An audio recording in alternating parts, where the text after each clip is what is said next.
Good morning. Good morning. Welcome to the Alaska Center for Spiritual Living. Thank you all for coming out today. It's good to see everyone here, and welcome to those of you who are watching on YouTube. It's always good to know that the message gets beyond these four walls. So welcome to those of you watching on YouTube. And if you're ever in this area, I invite you to come and be a part of one of our services. I promise you that we will do our best to make you feel right at home. We got so many ways, you're bound to like one of them. So, love to see you here someday. Let's start off this morning with a story of the Good Samaritan. And before you say, oh, Don, another one of those boring Bible stories, I'm going to have a few different little twists in it. So they just flesh it out a little bit. And I think it's important to take all of these parables and put them in the context that they really exist in. So the story of the Good Samaritan began as Jesus was going through, at that time I believe he was in Galilee, doing his teaching, and he had a student, a follower, asked him, well, Jesus, how do I attain this eternal life that you talk about? And Jesus said, well, what have you been taught? What's in the Hebrew Scriptures? And he said, well, the first thing is to love God above all else. And the second thing is to love your neighbor as you love yourself. And Jesus said, bingo, that's exactly it. You got it. Bingo. He might not have said bingo, but it's kind of like that. When the game was born. So the student then asked, well, how do I know who my neighbor is? So Jesus did this with a teaching. He taught with a parable. And I love these parables, and the reason that I use them is because there's no set meaning to it. The meaning of the parable is what you assign to it, not what I assign to it, not what some priest assigns to it, not anything else. It's what you take away from this story. And we all might take something different away, and it doesn't matter. The only thing that matters is the story. Whether it's true or not, it has no meaning. It's what you take away from it. So in short, the story of the Good Samaritan is this. A man was walking between Jerusalem and Jericho. Now this road was not safe. It was difficult travel. It wasn't long. In fact, it was even known as the Road of Blood because there were robbers, there were nasty guys along this road. And this guy's walking down the road and he is set upon by robbers. And they beat him up and they steal everything, even his clothes. And they leave him in a bloody heap at the side of the road, naked and afraid, and off they go. Well, come walking down the road happened to be a priest. And he came down, and there's this bloody guy, and he didn't want to get bothered with him, so he very conveniently walks around the other side and walked away from it. And a little bit later, a Levite came down the road. A Levite is within the Jewish religion, the Jewish culture, he is not a priest, but he has studied scriptures extensively, and he's looked on as an authority. And so the Levite came by, and he sees this bloody guy at the side of the road all beat up and naked. He didn't want anything to do with it. So he walked right on around him. And he walked around him too. And then a man came by, and he was a Samaritan. Now, Samaritans were not Hebrews. Samaritans were the other. If you remember the talk that we had a few weeks ago, and we talked about those who are others. They're not like us. They're other. Now, he was one of the ones that's an other. Very often looked down upon, very often scorned, definitely a minority. And yet the Samaritan stopped And he helped this man. He gave him some water to drink. He cleansed his wounds with wine. Don't know how that works, but that's what the story said. And he helped him up, and he took him on into Jericho. And in Jericho, he took him to an inn, and he said, it's going to take a few days for this guy to heal up, to the innkeeper. And he said, I want you to take care of him. And he left him 2 silver coins to help take care of him. And he said, if it costs more than that, I'll make up the difference to you when I come through the next time. But I want you to take care of him. And then he went on his way. A lot of different meanings we can take from this story. Our theme for this month is empowerment.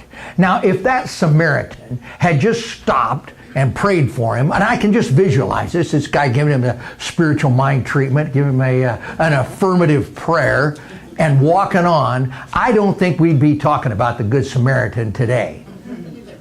But because he took what he believed, he took that which was true, and he put it into action.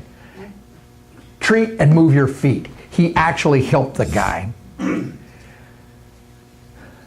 The title of my talk today is An Unshackled Life. And the idea behind this is taking off the shackles, the chains of fear, and stepping into a more abundant life, a better life, a life that we all want to live. And we can do that by becoming more empowered. Empowerment can only be manifested through planting and nurturing the seeds of trust. Trust in our awareness of the presence of God, the omnipresence of God. Again, we can achieve this empowerment by trust, trusting in our awareness of the power of God. It's not that we are trusting solely in the power of God, because that presence is there with us always. That power, that presence never goes away. What changes is our awareness of that power within our lives. And that is the key to this, our awareness of the power of God in our lives. So today I'm going to talk about trust. I'm going to talk about trust sown, trust grown, and trust shown. Dr. Seuss. I thought that was pretty clever. Trust sown. And in trust sown, what I'm talking about is our intuition. That's that little, Emerson called it the still small voice. It goes by a lot of different names, but it's that hunch. That thing that you just kind of believe, you just kind of know. It seemed like a good idea at the time. And I've got in more trouble. It seemed like a good idea then. But I think that when we can trust and follow that intuition, we're greatly enhanced. It's that kind of feeling. Illustration. A story, I call it the man on the cover. Lady by the name of Amber Hayes had not seen her father in over 8 years. She and her sister hadn't seen him. They had had a family business, and the business went under. And in shame and hurt and in all of the other things that are attendant with failure of a business, he left home. The last they had heard of him, he was living on the streets in a town quite far away. Meanwhile, all the way across the country in San Diego, a photographer by the name of Michael Lay had been given an assignment, and his assignment was to find a picture of a man. And the book that this picture was going to become the cover of was a story of homelessness, and a powerful book. But Michael Lay was out to get this, and he actually was back on more toward the East Coast. He was in Asheville, North Carolina, where I walked on fire. he was in Asheville, and he got that feeling. He got that, boy. And so he knew, I think today is the day I'm going to find the picture that I need. And so his wife and he planned to go Christmas shopping, and they got ready to go, and she said, Michael, she says, be sure and bring your camera. I think today's the day. And that just reinforced that feeling, that intuition that he had. And so he took his camera, and they went out and they spent several hours going through the rougher part of town and through kind of the disadvantaged area, and nothing. They did see one guy, and I thought, well, that might be it, and he got some pictures, and but that kind of nagging feeling was still there. And just as they were about ready to give up, they came around a corner, and his wife said, oh my God, here it is. Look, came around, and there was a man walking down the street, and he had on an old GI hat. He had kind of a scraggly beard and long hair. Obviously hadn't had a shave or haircut in a long time. Dirty Levi's. And he just looked defeated. And so Michael stopped and said, could I take your picture? And the guy said, yeah, I don't care. And so he took several pictures, and Michael offered to buy him a meal, and he said, no, that's okay. But he says, you know, what you could do for me is you could pray for me. He said, I have 2 daughters, and I haven't seen him in over 8 years. And if you could just say a prayer that I could be reconnected with my daughters. I don't know how to find them, and I don't know where they were. And so Michael said he would. Well, he completed his assignment. He turned in his photographs to the company that had hired him, and they loved his work, and they selected one of the pictures of that man to be on the cover of the book. And I think you can see where this story is going. It was, you know, a hit that was a New York Times bestseller, and a friend of his daughter's happened to be going by a bookstore. She looked down and, man, that guy looks familiar. So she, on her daughter, said, I think there's a book in a bookstore that's got a picture of your dad on the front. So his daughter Amber Googled it, got it, and whoa, came up, and there was Dad. So she was able to reconnect. Now, it isn't at all a beautiful, happy ending.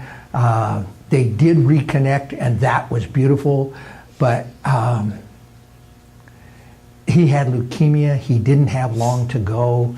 He didn't have a long life in front of him. And he wasn't comfortable living back in a house. He wasn't comfortable living off the street. And he returned to the street, but not before he made that connection. But that connection never would have happened if Michael Lay hadn't listened to the still small voice, if he hadn't done that. So trust sown. Sow those seeds by listening to the still small voice. Trust grown. Another story. A lady by the name of Lois Kennedy. It was 1959. She was very poor. She was single mother, 2 kids. Her husband had been a pilot and killed in Korea. And she was struggling to make it on her own. And she had a really good friend, and they did a lot of stuff together. And one day her friend came over and asked her if she could borrow an onion. And she only had 1 onion, and that's just about all she had to eat. And she started to lie and say, no, I don't have one. But then she thought of a biblical phrase or something that she had heard once upon a time as a little girl, that which you give with an open heart will be returned to you 100-fold. And so she gave up the only thing she had, which was that 1 onion, and she gave it to her friend. She came back in and she was worried about what she was going to do because she didn't know what she was going to be able to feed her family or how she could get any flavor to it without that onion. And she was thinking, and another knock at the door, and she thought maybe it was her friend had come back, so she rushed over, but it wasn't. It was what's known as a Watkins man. Now, I don't know if anybody's old enough besides, oh yeah, there's a few that know what the Watkins man was. They were door-to-door salesmen. And we had the Watkins man, and then had the Fuller Brush man that'd go door to door. Well, the Watkins man started to show her his wares and was going to try and sell her something, and she said, I'm going to save your time. I have no money. I have nothing. And he kind of looked around and he saw she was really, really poor, and he knew she didn't have the money to buy any of his wares.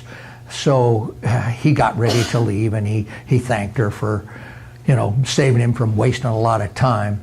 And he started to leave and said, oh, by the way, we do have these. And he pulled out a package. She says, save it. I can't afford it. He says, no, these are free samples. This company's trying to get their product on the market. And here, you can have this. So she took it, not knowing what it was, and she accepted it and thanked him. And she got back in the house and looked in. And it was a new company, and they were trying to market this new thing. And they were dried onion squares. And she had about the equivalent of 100 onions.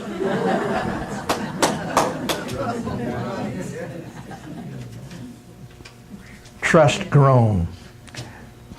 And finally, trust shown. This is a story of Mama Tony. Mama Tony told this story many years ago. Some of you remember Mama Tony.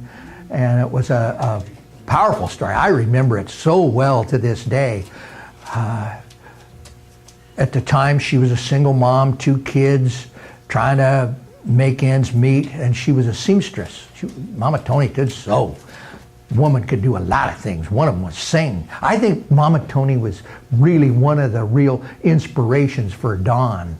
Don Macon. Really got her to open up and sing. But she told a story. She was single. She was trying to, make ends meet. And it was Sunday, so she went to church, and she had $7. And she had to make that $7 stretch all the week until Friday. And she knew that if she was careful, and she was very, very conservative on all of her spending, and probably miss a few meals herself, that she could get through to Friday on $7. So the collection plate in church came around, and she carefully took out her money and she put in her bill, and as she dropped her bill into the collection plate as it went by, she looked down, damn, she dropped in the 5. She meant to put in a 1. And now she only had $2 to make it the entire week. And she knew she couldn't make it on that. And she knew she couldn't go down and take the money back out of the plate. So she just said, God, I gave it, and I trust that you will take care of me. Mama Tony stepped forth in trust. That week, she landed 3 sewing jobs, each of which paid $5.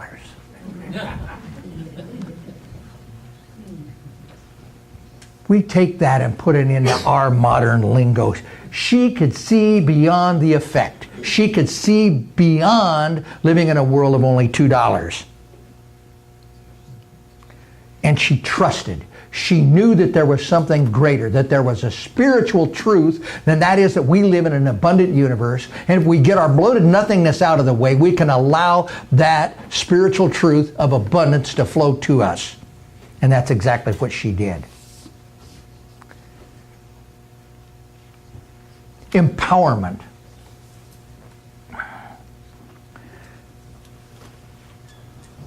Looked up the definition for empowerment. I thought that'd be good to at least have an idea what it is I'm supposed to be talking about this month. And it said, the granting of the power, right, or authority to perform various acts or duties. But in Merriam-Webster, there's a second definition, and that one rings. It's the process of becoming stronger and more confident, especially in controlling one's life. It is that empowerment of which I speak. And it is when we can have the trust in the divine, the trust in our awareness of the omnipresence of the divine, which means in our lives, that we can transcend that and we can bring that into our lives.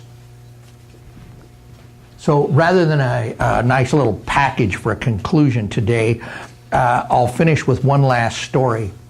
This story appeared in Reader's Digest in 1983.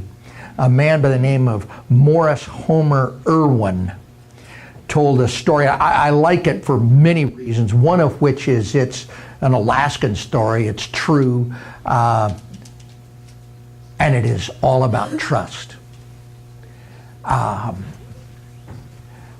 Morris was a prospector, and he was in Cupriana Island. Don't know if many of you know it. It's down in southeast. I only know it because it has some incredible steelhead streams.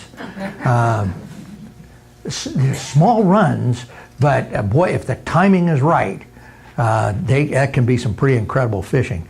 Well, he was a prospector, and he was out prospecting for gold.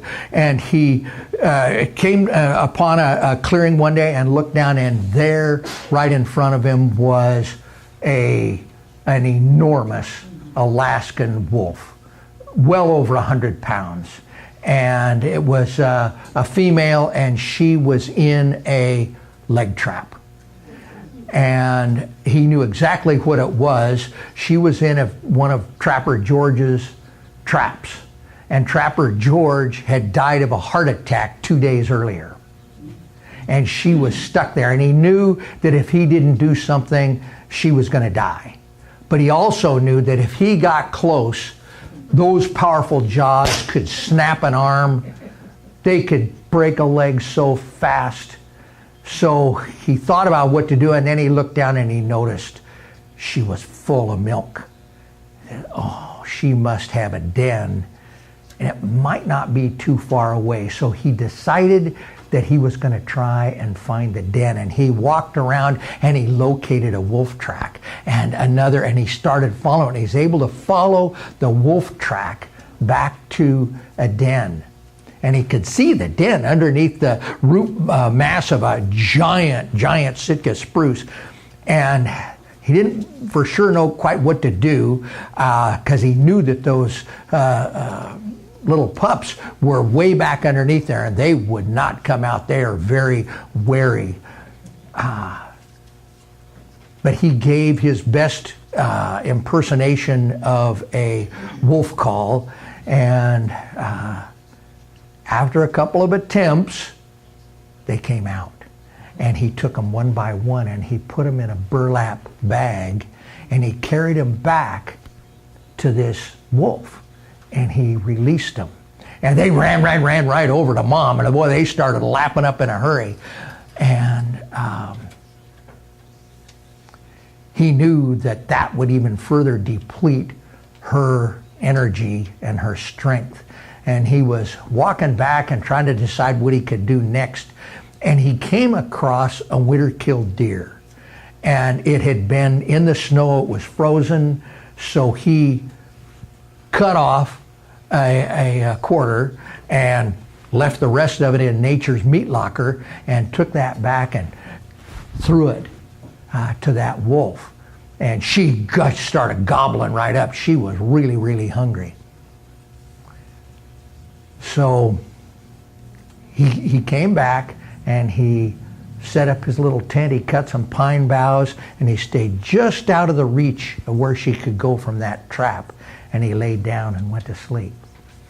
And he woke up in the morning with 4 little balls of fur crawling all over him and licking his face. And so he gently returned the pups to her, and he went down and he got some more of that winter-killed deer. And he did this for a couple of days. And but every time he got too close to where he could get in, and sure, the growling started, the hair on the back of her neck went up, and he knew that if he got too close, he'd be the one that would be in trouble. But he finally kept it up. And then one morning, the pups came out and played with him again, and as he returned them, he got closer. And he went within the length of where that chain from the trap would take him. And he got within there, and she didn't do anything. And he got closer, and he put the pups down, and she kind of had a low growl, but she didn't seem as menacing. And as he looked, he thought he could detect a little wagging of a tail. And so he reached down, and he was able to pop that trap open, and she was out instantly. And she had only been caught by 2 toes, and they were pretty tore up, but he was pretty sure that she'd be able to live. And she and the 4 pups took off across this little clearing, got to the other side, and she looked back at him, and she let out a lonely, lonely wolf call, and she disappeared into the woods. So he followed her, and he followed her for quite a little ways up the side of this mountain. And he got up, and she let out another one of those wails. And he looked up, and 9 more wolves came out of the woods. And she ran up and joined them. But that's not the end of our story. He went to World War II. He lived. He came back, got to Kuprianov again in 1945, and thought he'd go back to prospecting. And he had his prospector's tools and whatnot, and he hiked, and he realized that he was very close to that, and he thought he'd go visit that old clearing, and there it was. And there was Trapper George's old trap hanging in the tree, rusted where he had hung it. And just for the heck of it, he gave out his best imitation of a wolf howl, and not much happened. And he tried it again, and he saw some motion over on the side, and he looked up, and there she was.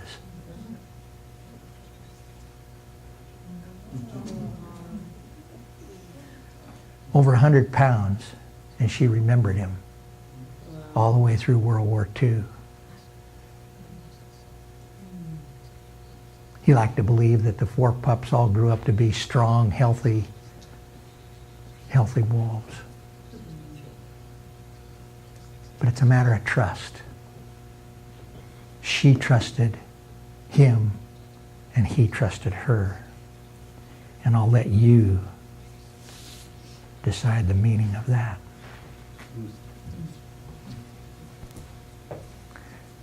But while we're in this place, this awareness of the power and presence of the divine within our lives, I invite my colleagues, the practitioners, to join me in holding our congregation in love and in light. And just simply knowing that no matter where we are, God is. That infinite presence is at every moment of time. It is at every point in space. And it is within every situation. And it is within each and every one of us. And as we awaken, as we step into a transformation and become more and more aware of the power and the presence of God within our lives, we realize that tough road can be made easier. We know that the difficulties within our lives can be faced not by ourselves, not alone in the world, because we have somebody on our team that is infinitely powerful, infinitely intelligent, infinitely creative. that power, that presence that is God is within each and every one of us. And as we waken up and we can accept that power and presence, we have within us the capacity and the ability to defeat anything that appears other than the true nature of God. This thing that we call lack and limitation, and doesn't deny the fact that some of us go through life and have more month than there is paycheck. That absolutely happens and it's real. But it's also true, spiritually true, that we live in an abundant universe. And that if we open ourselves up, we can go from having not enough money to make it through to Sunday with only $2 to having 3 additional sewing jobs. It's more than we ever believed we could happen. We know that when we are faced with health challenges, we do not deny that health challenges exist. But what we know is that behind that there is a pattern of perfection within each and every one of us. A blueprint that tells cells how to divide, that tells doctors and nurses and healthcare providers how to secure for our highest good. And that there is a love.